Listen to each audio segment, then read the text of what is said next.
Hello everyone, just a really quick download, a pondering really. I've just been out walking Lenny in the woods, and I took the long route. I took the long route through the woods, around the back of the woods, up some kind of steps and up a hill, and it was just really lovely. And I was going to take the shorter route and get on with some stuff, and I didn't. And when I got back, I pulled a card from my deck and I got Salmon, which is really much about swimming upstream and the realms of wisdom, and and lived experience versus the expedience and the instantaneous gratification that we seemingly are obsessed with at the moment, with scrolling, and I do it too, of course we do.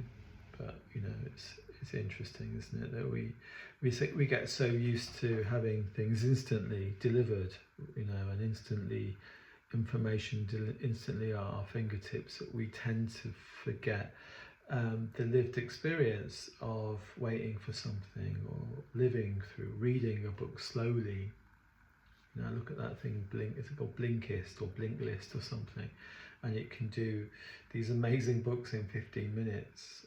And I can't help but think we are going to miss something in the intricacies and the nuances of a book when you blast through it in 15 minutes.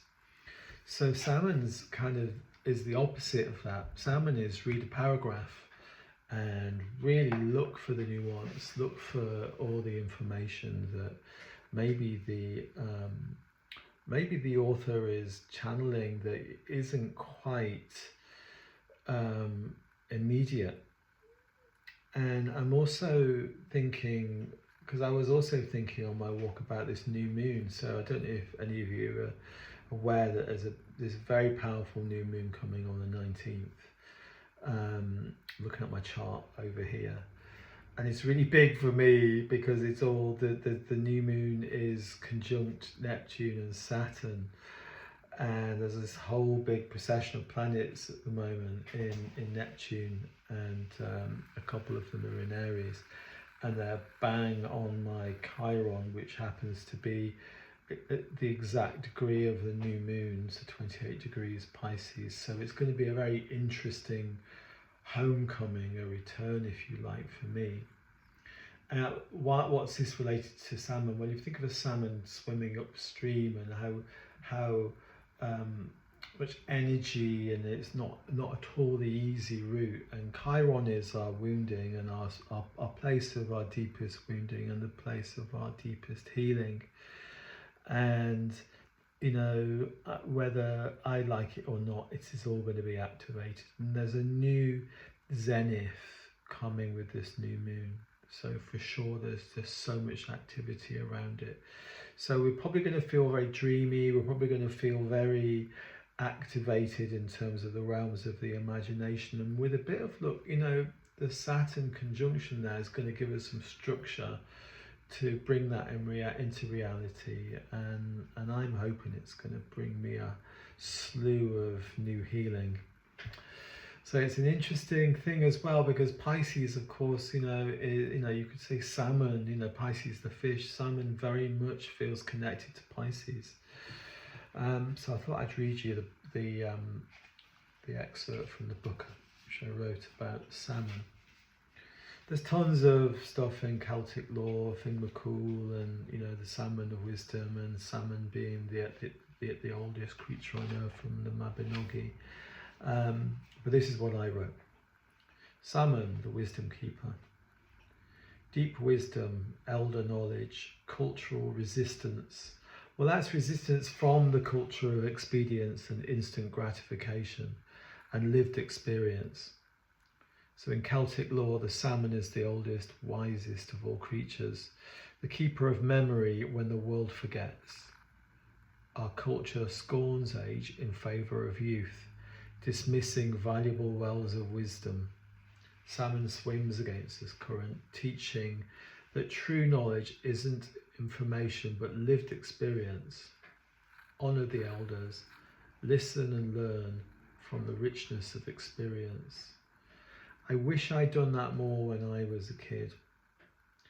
And it's not too late. It's not too late. Find your elders. Be the elder, in fact. Soul medicine. Seek out those who have swum these waters longer than you. Listen to the stories. Ask questions.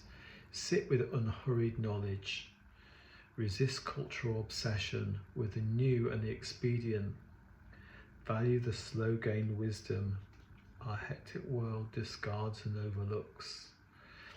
I read that slowly because I think it needs to be read slowly, because we're just always rushing. I do readings for people, and there's a couple of epidemics. There's an epidemic of having to be busy. I see it all the time. And loneliness, which is another story, but that's certainly a 21st century epidemic for sure.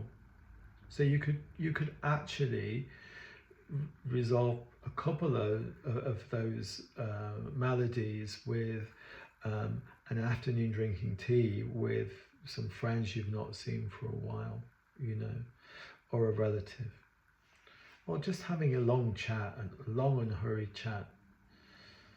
Blessing. May you honour the hard-earned wisdom that comes through experience. May you seek the deep knowledge our culture disregards. May you swim away from the shallow streams of information into the deeper realms of wisdom. So yeah, very interesting that should come up on this new moon. So take some time, to dream into this new moon. Take some time to imagine what you would like to bring into reality. I certainly will be doing that, and I'm going to take my time over it too. And I am literally going to go and have some coffee with some friends and honour the wisdom of just doing nothing for a little bit and thinking of that as an investment for the future rather than an erosion of your time. Anyway, I hope that helps. I hope that was enjoyable to listen to. I'd like to think I could splice this into iMovie, but I probably won't. But have a great new moon on the 19th and a great time in the meantime. And I know it seems contrary, we're in Aries season, which is all about go-getting and moving forward, but have the courage to actually, and that's another part of Aries, is courage. Have the courage to take your time and turn up for yourself. That's what I'm going to do anyway. Take it easy.